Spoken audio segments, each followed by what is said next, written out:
welcome back to Naptime Liturgy. In this series, Short and Sacred, we're walking through all 150 Psalms one by one. The intent is not a deep dive or a study, but just a pure reading of the poetry and a few of my honest reflections. My hope for this is a space for us to find a little rest in the middle of our days. Today we are resting with Psalm 6. Let's read. O Lord, rebuke me not in your anger, nor discipline me in your wrath. Be gracious to me, O Lord, for I am languishing. Heal me, O Lord, for my bones are troubled. My soul also is greatly troubled. But you, O Lord, how long? Turn, O Lord, deliver my life. Save me for the sake of your steadfast love. For in death there is no remembrance of you. In Sheol who will give you praise? I'm weary with my moaning. Every night I flood my bed with tears. I drench my couch with my weeping. My eye wastes away because of grief. It grows weak because of all my foes.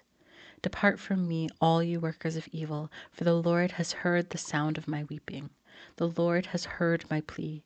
The Lord accepts my prayer. All my enemies shall be ashamed and greatly troubled. They shall turn back and be put to shame in a moment. This is the word of the Lord.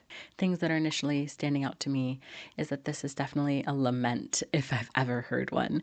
Just some of the words, languishing, I'm greatly troubled, all the weeping and moaning, flooding my bed with tears, drenching my couch with weeping, eyes wasting away because of grief. This is some deep, anguishing sadness that the writer is expressing to God.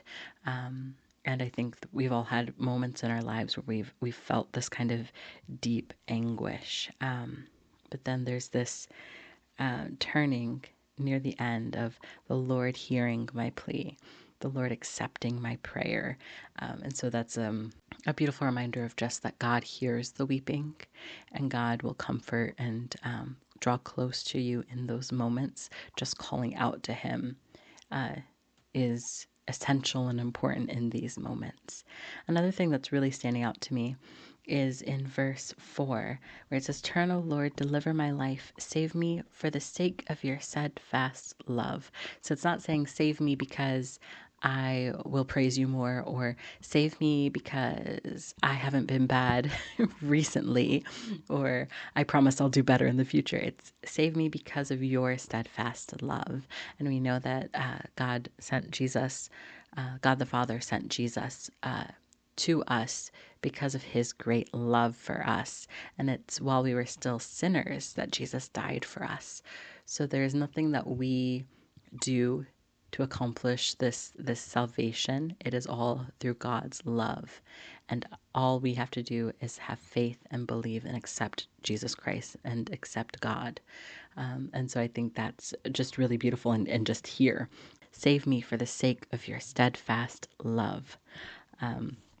And then another thing that's standing out to me in this is the switch from my bones are being troubled, my soul is greatly troubled, to then at the end, after God has heard your plea, after he's expressed this sadness, it's saying, all my enemies shall be ashamed and greatly troubled. So the trouble is no longer on me. Now it's going to be turned to my enemies because God is on my side and God has heard my pleas and God will deliver me.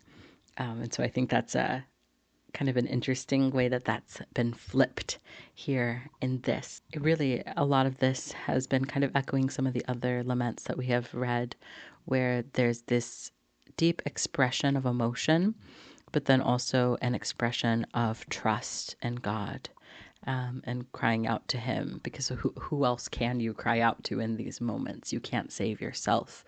And I think the psalmist is getting that across of kind of this deep despair and reliance on God in those moments, which is just beautiful. As we read Psalm 6 today, was there any specific word or phrase or verse that felt like it was written just for you in this moment? For me, the sake of your steadfast love will definitely be sticking in my mind. And I think I'm in this season of my life right now where I have a lot of kind of good and beautiful things to look forward to, but there's also some pain and some friction to get there to the other side. So a reminder of, in these moments where I'm feeling extra weak, or I feel like there's some figurative and literal enemies against me, just this reliance on God feels like something that I would really love to keep front of mind and to kind of echo this psalm. If there's something that stuck out to you, please feel free to share it in the comments below so that we can meditate on it together. Thank you for joining me for this short and sacred reading. I will meet you back here for the next psalm. Grace and peace.